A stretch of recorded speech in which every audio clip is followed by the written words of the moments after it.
Harley, Kawasaki, Ducati. They're not just struggling, they're spiraling down. Bikes are stacking up like leftovers nobody wants. Loans denied, used prices falling off a cliff. This isn't just a crash, it's a full-blown motorcycle disaster. And the worst part? It's only just getting started. The collapse, pandemic boom, and misreading demand. Let's rewind to 2020. The world was on pause. Cities were quiet. People were cooped up, bored, anxious, and craving any kind of freedom. Travel? Canceled, gyms closed, social life gone. And that's when motorcycles started looking pretty tempting. Even if folks couldn't go far, just getting on a bike and riding around town or out to a quiet stretch of road felt like a mental reset. You weren't stuck in the house. You were outside, moving, breathing, free. Sales shot up. First-time riders, weekend cruisers, even people who hadn't touched a bike in 20 years. They all came back. Motorcycles became the perfect pandemic purchase, a solo escape. No crowds, no traffic, no small talk. Just you, your helmet, and a little peace of mind. But here's where it all went sideways. Manufacturers looked at those soaring sales and thought, this is it, a new golden age. They assumed demand would stay high, even grow, so they went all in. Production was cranked up. Assembly lines were busier than ever. Companies rushed out new models, added high-end features, and leaned hard into tech. Touchscreens, ride modes, Bluetooth speakers. Some bikes looked more like smartphones on wheels than machines made for riding. And with all that came price hikes.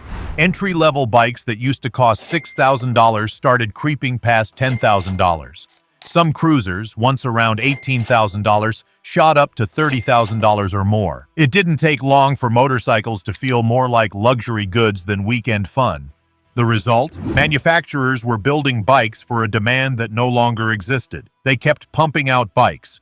More models, more features, more debt, and all of it based on a false signal. Temporary demand they thought would last forever. They thought the boom was here to stay, but it wasn't. The reality check coming in. After the pandemic buzz wore off, the motorcycle world hit a wall. People were back at work. Bills were piling up. Gas prices climbed. Groceries weren't cheap anymore, and rent kept rising. With inflation squeezing every dollar, that shiny new motorcycle, it dropped way down the list of priorities. The buyers that manufacturers had counted on?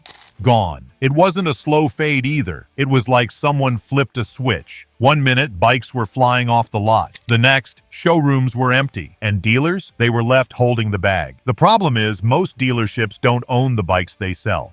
They get them on something called a floor plan loan. That means the dealership borrows money to stock bikes, hoping to sell them fast and pay it back. It works when bikes are selling. But now, those bikes are just sitting. Every day a bike goes unsold, the dealer pays interest on it. Multiply that by dozens, sometimes hundreds of bikes, and you've got a growing mountain of debt. Imagine trying to run a business where your biggest products are turning into liabilities just by being there. That's what dealers are facing. Some bikes have been sitting for months, collecting dust, collecting debt. It's not just slow sales, it's a full-on crash. And it hit hard, like a rider high-siding a corner. No warning, no time to react, just impact. Manufacturers kept sending more inventory, thinking demand would bounce back, but it didn't. Instead, dealers ended up with too much stock, rising loan costs, and fewer buyers. Customers aren't just tightening their wallets, they're disappearing. Dealers are now slashing prices, running sales, and offering every incentive they can think of just to move inventory. But even with discounts, it's not enough. When people are worried about paying for food or heating, a $20,000 motorcycle isn't even on the radar. This wasn't just a misstep,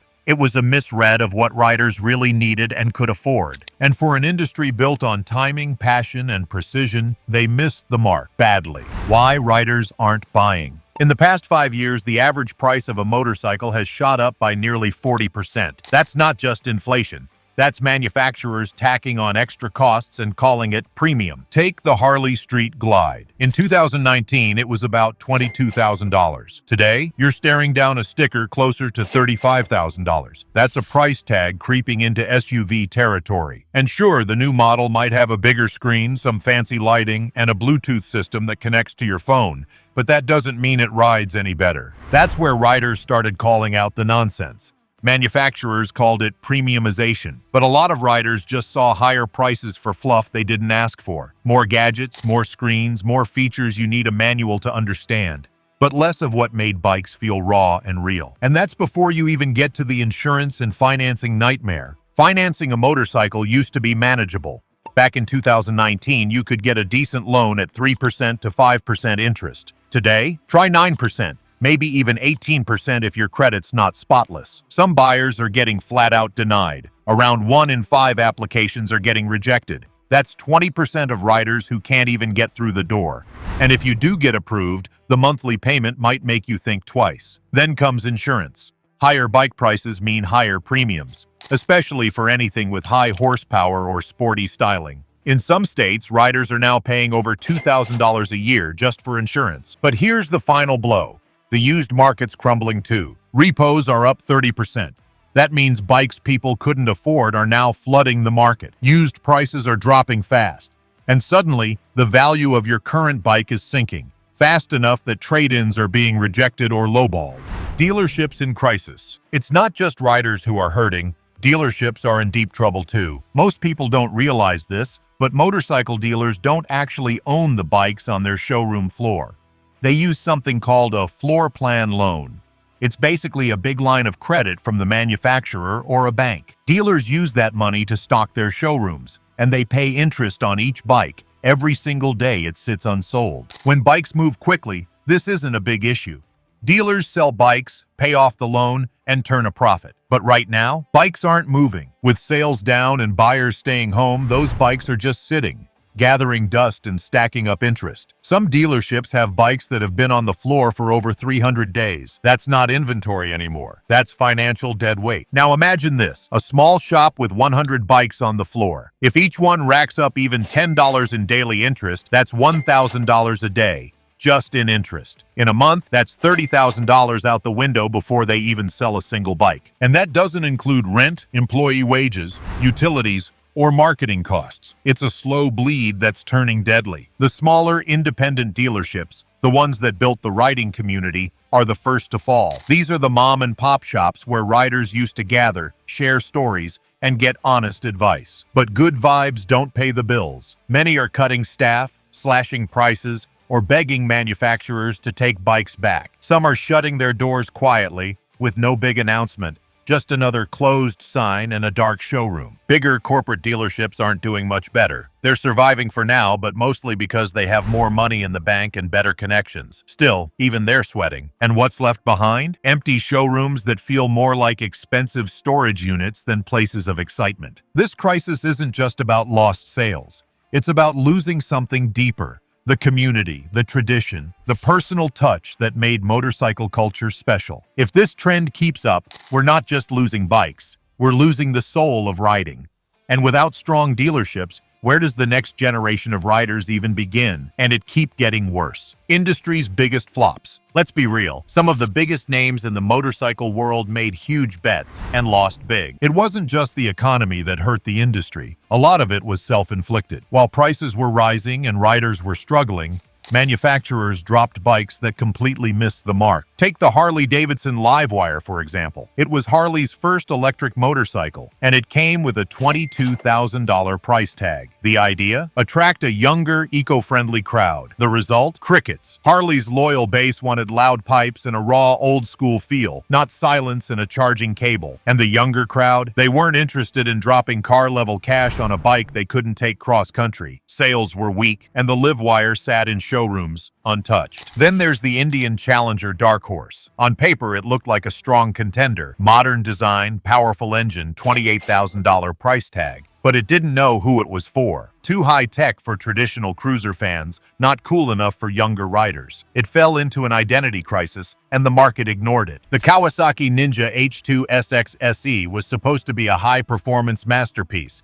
supercharged, sleek, and loaded with features. But at $28,000, it priced out most sport bike riders. Add insane insurance costs, and only a few hardcore fans were even interested. It became more of a showroom trophy than a bike anyone actually rode. BMW's CE04 was another bold move, a futuristic-looking electric scooter meant for city riders. But with a $12,000 price tag, limited range, and a riding experience that felt more like a gadget than a motorcycle, it didn't catch on. Riders didn't know what to do with it. Was it a commuter? A tech toy? Nobody was sure. And finally, the Ducati Panigale V2. A beautiful machine, no doubt. But at $17,000 plus sky-high insurance rates, it became a hard sell for everyday riders.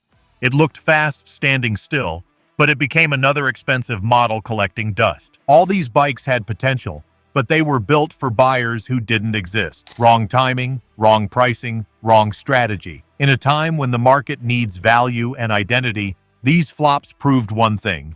Cool specs aren't enough if no one wants to ride them. And when bikes aren't selling, the message echoes loud and clear, straight to the factory floor. Because if no one's buying, there's no point in building. And what happens next? Factories shutting down. If you walk into a motorcycle factory right now, it might feel more like a ghost town than a production line. Across the board, brands are hitting the brakes, and hard. Let's start with Harley Davidson. They've cut production by 25%. Their once busy factories in New York and Pennsylvania are now running just 4 days a week. That means fewer bikes coming off the line and a lot more workers sitting at home. The company says it's trying to match supply with demand, but behind that clean statement is a real problem. Demand has dropped like a rock. Honda isn't immune either. In Japan and Thailand, two of their major production hubs, they've been laying off workers in waves. North America is also feeling the squeeze. Some of the new models they had planned for 2026 delayed or shelved completely. And it's not because they ran out of ideas. It's because they don't know if people will actually buy them. Then there's BMW Motorrad. They've also slashed their output by 25%. In Berlin, where many of their motorcycles are made,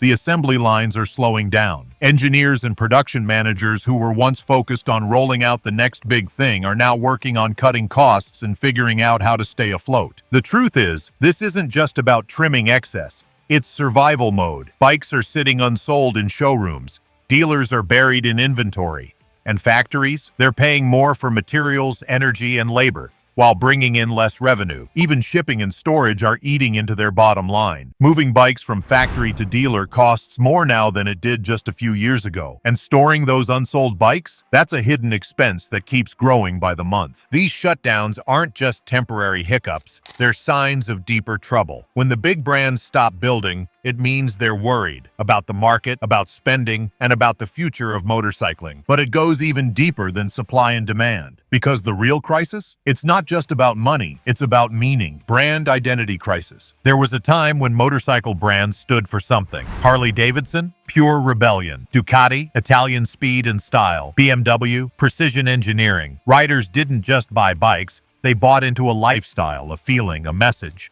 But in 2025, that identity is fading. Let's start with Harley Davidson. For decades, they were the symbol of freedom, grit, and growling engines. Now, they're pushing electric bikes and talking about ESG goals, environmental, social, and corporate governance. That might sound nice on paper, but to the average rider, it feels like Harley traded leather jackets for lab coats. The Livewire was supposed to be their big leap into the future, but instead, it alienated their core fans. No rumble, no soul, just silence and a steep price tag. Then there's Indian motorcycles. They've tried to walk the line between old-school cruiser charm and new-school tech, but in doing so, they've confused a lot of riders. Are they trying to be the next Harley or the Apple of motorcycles? Their bikes look good, but the brand's message feels split in two. And when a brand can't clearly say who it's for, it risks speaking to no one. BMW and Ducati went in a different direction, full throttle into luxury and tech. Their dashboards now look like airplane cockpits. Touchscreens, ride modes,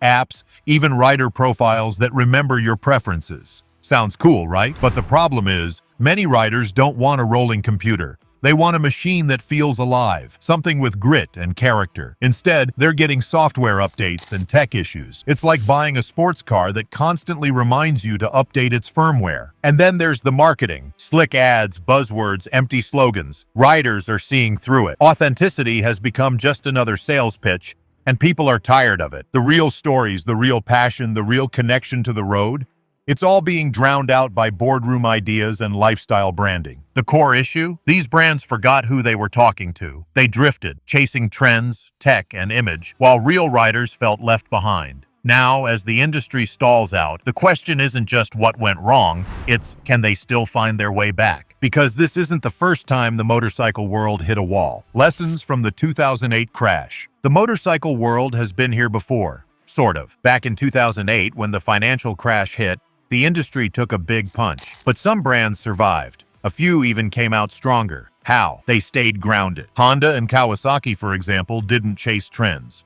They doubled down on affordable, reliable bikes. Models like the Honda CB500 and Kawasaki Ninja 250 were simple, fun, and didn't break the bank. They weren't flashy, but they moved units. Riders could actually afford them, and that made all the difference. Meanwhile, brands like Buell and Victory took a hit they couldn't recover from. They were bold, sure, but they were also expensive, niche, and unprepared for a long slump. Without a strong base of affordable, practical bikes, they just couldn't hang on. By the time the dust settled, they were gone. Fast forward to 2025, and it's a whole different kind of crisis. Yes, prices are high, interest rates are brutal, and factories are slowing down. But the real storm? It's cultural. Unlike in 2008, today's younger generation, Gen Z, just isn't into bike ownership. They're not dreaming about chrome and freedom on two wheels. They're thinking about student debt, rent, and subscription models. If they need transportation, they'll ride share or use public transit. Owning a motorcycle? That's a luxury, not a goal. Even when Gen Z does show interest in bikes, it's often in smaller, urban-friendly scooters or electric mopeds, not $30,000 cruisers or high-maintenance sport bikes. The market that used to fuel the future of riding is now barely participating. This shift is making the current crash feel even more permanent. In 2008, buyers were waiting for the economy to bounce back. In 2025, some riders may never come back because they were never here to begin with. The brands that survive this time won't be the ones chasing hype or hoping for a rebound. They'll be the ones that learn from the past, simplify their approach, and meet people where they are, financially and culturally. Because this isn't just an economic downturn, it's a full reset. So the question now is, which brands are ready to change, and which ones are riding straight into the past? The future of motorcycling. The road ahead for motorcycles doesn't look like the one behind us. The growl of a V-twin, the smell of gasoline, the open road, that's still here, but it's no longer the center of the story. Now the spotlight is shifting. Instead of big, heavy cruisers, more people, especially younger riders, are turning to lightweight electric bikes. Brands like Super 73, NIU, and Rivid are leading this new wave. These bikes are smaller, easier to ride, and built for cities, not highways. You don't need a license in some places, you don't need gas, and they plug into the wall like your phone. For Gen Z and urban dwellers, that's a huge win. And here's another big change. Ownership is out. Subscriptions are in. Instead of buying a bike outright, more people are signing up for monthly plans. Ride it when you need it, cancel when you don't. No down payment, no maintenance bills, no insurance headaches. It's convenient, it's flexible. And to a generation used to Netflix and Uber, it just makes sense. Technology is playing a bigger role too. Today's bikes can do more than ever before. App-based diagnostics tell you when to charge or service your ride. GPS tracking helps you find your bike or recover it if it gets stolen. Anti-theft systems, smartphone keys, and ride stats are standard features on many new electric models. But not everyone's cheering. Older, traditional riders, people who grew up on Harleys, Hondas, and dirt bikes, see all this and feel like something's being lost. To them, a motorcycle isn't just a tool, it's a connection, a lifestyle, an escape. And when everything starts looking like a scooter with an app, that magic feels like it's slipping away. There's now a clear divide in the riding world. On one side, tradition, rumble, and long rides. On the other, tech, convenience, and urban mobility. Two visions of motorcycling, both real, but pulling in different directions. And whichever path wins will reshape the industry. Because in the end, it won't be the factories or CEOs who decide what riding looks like. It'll be you, me, all of us. Every twist of the throttle is a vote for the future. Should you buy, sell, or wait? Right now, the motorcycle market feels uncertain. Prices are dropping, deals are popping up everywhere, but so are the questions. Should you buy, sell, or just wait it out? It really depends on what kind of rider or investor you are. Let's look at the buying side. If you've got cash and you've been eyeing a used bike, this is one of the best times in years to buy. The market is flooded with repossessions, trade-ins, and barely ridden bikes people can't afford to keep. In some cases, used bikes are selling for 40% less than they were just a year ago. Even new bikes are being heavily discounted. Some dealers are cutting $3,000 to $5,000 off just to clear space on the floor. If you find something you love and you plan to keep it for a while, it might be worth jumping on. But if you're planning to flip it in a year or two, be careful. Values are still sliding. So what if you're on the selling side? Honestly, if you're thinking about selling, sooner might be better. Prices are dropping week by week, and with more repossessions hitting the market, the supply of used bikes keeps growing, which means your bike's value could shrink the longer you wait. If your bike is paid off and you're not riding much, this could be your last chance to sell it for a decent amount. Just don't expect a bidding war. Even dealers are being picky about what they take on trade. And what if you're thinking about waiting it out? Honestly, that's not a bad option either. The market could dip even further, especially with high interest rates and a shaky economy. But there's a catch. Even if prices drop, financing might not get better. So yeah, the sticker might look nicer next year. But if loan rates go up again, your monthly payments could still sting. So in the end, buy, sell, or wait. There's no perfect answer. But here's the real test. Are you buying for passion or profit? Because in times like these, the best move is the one that fits your ride, not just your wallet. The motorcycle industry is at a crossroads. The old way, big engines, high prices, loyal riders, is fading fast. If these brands don't adapt, they won't just lose sales, they'll disappear. So what do you think? Is the true biker spirit dying or just changing shape? Drop your thoughts in the comments below. But this story isn't over. More shakeups are coming. So if you want to stay ahead of the curve, subscribe now and click on the left for more moto news. Thanks for watching. Ride safe and we'll see you in the next one.